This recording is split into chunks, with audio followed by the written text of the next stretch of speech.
हम अपने संसाधनों से गरीब की कोई भी योजना बंद नहीं करेंगे, गरीब को उसका अधिकार मिलेंगे, लेकिन हम अच्छे फैसले करके, कड़े फैसले करके, जो हमने 3 साल में 3,3600 करोड़ रुपए का राजस्व अतिरिक्त कमाया, आगे बढ़ेंगे। वित्त सचिव के बाद भी हम ओल्ड पेंशन स्कीम को बंद नहीं करेंगे और अपने संसाधनों को और मजबूत करेंगे। सर दिल्ली जा रहे हैं, क्या प्रयोजन है सर कोई खास? देखिए, दिल्ली हमारी पार्टी के संगठन की मीटिंग है, मैं उस संदर्भ में जा रहा हूँ और निश्चित रूप से संगठन की मीटिंग के बाद जब समय मिलेगा तो मेरा प्रयास रहेगा कि मैं नड्डा जी से मिलूं। और मेरा ये मानना है 1 फरवरी 2026 का दिन, जिस दिन माननीय वित्त मंत्री जी ने 16वें वित्त आयोग की रिपोर्ट टेबल की, वो हिमाचल के इतिहास का काला दिन है।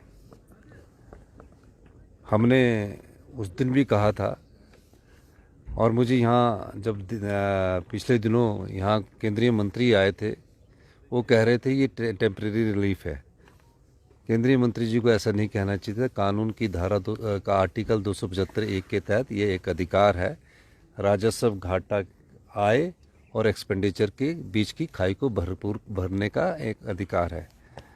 लेकिन उन्होंने कहा है हिमाचल एक छोटा पहाड़ी राज्य है, हमने उसकी प्रेजेंटेशन दी, हमारे बजट पर तकरीबन 15% का फ़र्क उसमें पड़ेगा।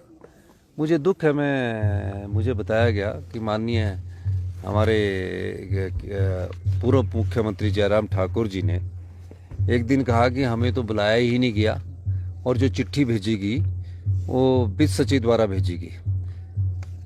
अगले दिन ये बात कही, पहले बोला मुझे हमें तो बुलाया नहीं गया, मैं तो कांगड़ा आ गया, और दूसरे दिन उन्होंने झूठ कहा कि सच चिट्ठी जो भेजेगी वो वित्त सचिव द्वारा भेजेगी। तो ये चिट्ठी है जो मैंने उनको भेजी थी। पर उनको ये चीज़ सोचनी चाहिए कि ये प्रदेश हित की बात है, सर्वहित बात है, प्रदेश हित सर्वहित बात है, अधिकार की बात है। और इस अधिकार की लड़ाई में हम सब लोगों को, हिमाचल प्रदेश के लोगों को आवाज़ उठानी पड़ेगी। आप अपने अगर हमारे साथ नहीं जाना आप जाना चाहते तो सारे एमएलए लेके भारतीय जनता पार्टी और एमपी जाके प्रधानमंत्री मोदी से मांग करें कि आरडीजी एक अधिकार है और हिमाचल कभी भी रेवेन्यू सरप्लस स्टेट नहीं हो सकता है। लेकिन अगर हमें रेवेन्यू डेफिसिट ग्रांट नहीं मिल रही है और ये हमारे साथ हस्तेला व्यवहार किया जा रहा है। पर जयराम ठाकुर जी भाषण देने में व्यस्त है, कह रहे हैं कि कार्यकर्ता तो तैयार हो जाओ, जल्दी ही हमारी सरकार आने वाली है। वो अपना कुर्सी हित नहीं सोच पा रहे। यहाँ प्रदेश की कांग्रेस सरकार प्रदेश हित की लड़ाई लड़ रही है, वो कुर्सी हित की लड़ाई लड़ रहे हैं।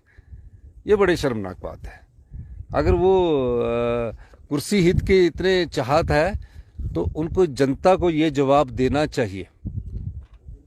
18-19 में जब जयराम ठाकुर जी मुख्यमंत्री बने तो किस प्रकार का वित्तीय कुप्रबंधन था। धूमल गुट के अनुराग ठाकुर जी ने कहा कि सरकार का वित्तीय कुप्रबंधन है, सरकार का नहीं था। ये जयराम गुट का जो सरकार थी उनका वित्तीय कुप्रबंधन था।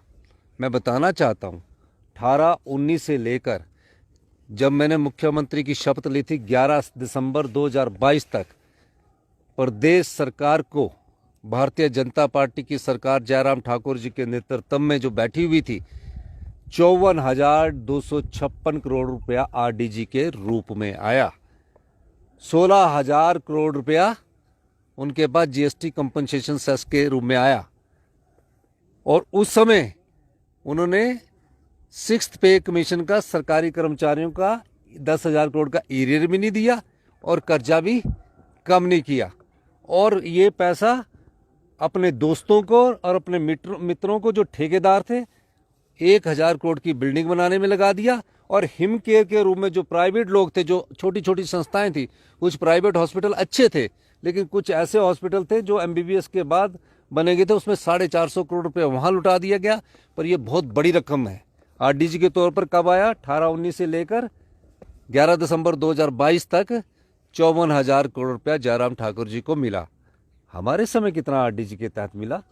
हम अपने वित्तीय प्रबंधन की बात बताना चाहते हैं। अभी तक इस साल के वित्तीय वर्ष जब मार्च में ख़त्म होगा तो सिर्फ 17,000 करोड़ रुपया हमें मिला है। हमने किस प्रकार वित्तीय प्रबंधन किया, आम जनता को दुखी नहीं होने दिया। ओल्ड पेंशन स्कीम हमने अपने सरकारी कर्मचारी अधिकारियों को दी। मैं एक आम परिवार से आता हूं, कर्मचारी का बेटा हूं, दर्द जानता हूं। मैं कहना चाहता हूं, बेशक केंद्र सरकार अगर यहाँ बीजेपी की सरकार होती इस समय तो ओल्ड पेंशन स्कीम उन्होंने बंद कर दी गई होती। लेकिन मैं आपको कह सकता हूं, वित्त सचिव के बाद भी हम ओल्ड पेंशन स्कीम को बंद नहीं करेंगे और अपने संसाधनों को और मजबूत करेंगे। आरडीजी 17,000 करोड़ 3 साल में मिली है, फिर भी हम आगे बढ़ रहे हैं। हमारा वित्तीय प्रबंधन ही है। वित्तीय कुप्रबंधन अनुराग ठाकुर जी को पूछना चाहिए कि जिनके समय 54,000 करोड़ रुपया आरडीजी के रूप में मिला, 16,000 करोड़ रुपया जीएसटी कंपनसेशन के रूप में मिला और एडिशनल बोरिंग का भी मैं डाटा भी बताऊंगा। इस बात का जवाब नहीं देते। कहते कार्यकर्ता तैयार हो जाओ, हमारी सरकार आने वाली है। सरकारें आती है, सरकारें जाती है, लेकिन प्रदेश हित के अधिकार की लड़ाई जो पार्टी नहीं लड़ेगी वो प्रदेश के लोगों के साथ धोखा कर रही है। तो इस प्रकार की बात करना कि हमें बुलाया नहीं गया, न्योता नहीं दिया गया, न्योता देने की बात नहीं होती। ये प्रदेश के आम लोगों का दर्द होता है, गरीब लोगों का दर्द होता है।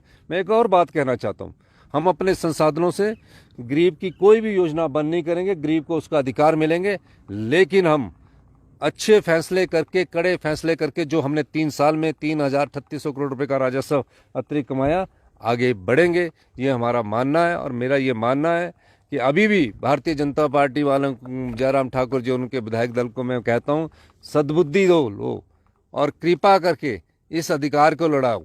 अगर ये अधिकार की लड़ाई आज बंद होगी तो आने वाले समय में ग्रांट मिलती रहती है, स्पेशल ग्रांट दे देंगे 8 से 10,000 करोड़ का सालाना, हर साल हमें कम पैसा मिलेगा जो आरडीजी ग्रांट के रूप में मिलता था।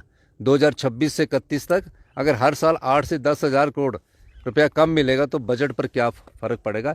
ये बात आम जनता, गरीब जनता को सोचनी है। हम भी जनता से चुनकर आए हुए हैं, जनता के प्रतिनिधि है, और जो हमने फैसले वित्तीय प्रबंधन के द्वारा किए हैं और आगे और सुधार करेंगे। हमने उन सब चीज़ों को कम किया है और आने वाले समय में उन सुधारों का फायदा आम जनता को भी मिलेगा। सर, आप प्राइम मिनिस्टर से मिलने का टाइम मिला है? क्योंकि आपने कहा कि हम चाहेंगे कि प्रधानमंत्री से हम मिलें।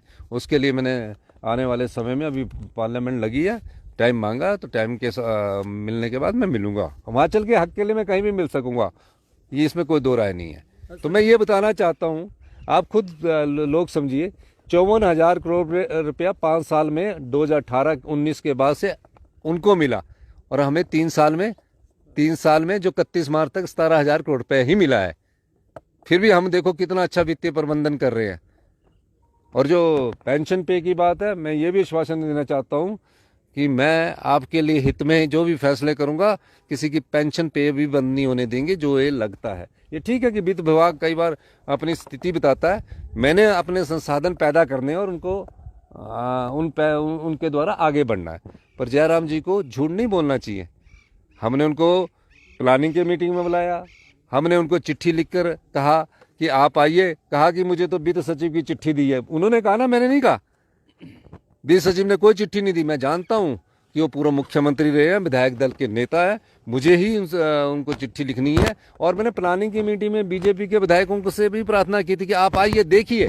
सवाल ये नहीं है कि हमें हमारी राजनीति किस तरह चलती है, सवाल ये है कि हमारा हक किस तरह जो हमारे से खींचा जा रहा है, हमारा हक जो है किस तरह छीना जा रहा है, उसको समझिए।